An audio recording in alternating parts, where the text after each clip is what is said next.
Risposta non te ne posso suggerire, ma la domanda è questa. Domenica prossima vi giocate tutto col Ligorna, che ormai è qualificato matematicamente. Quale sarà l'approccio che farete con queste prospettive?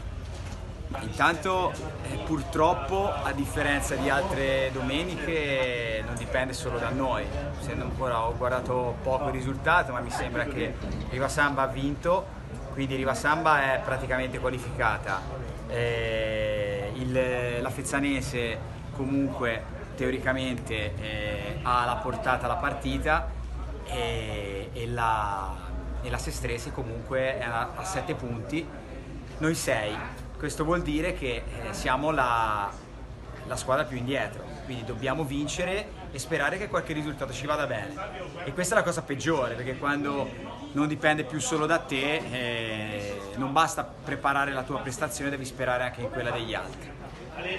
Detto questo, che ti posso dire, Claudio?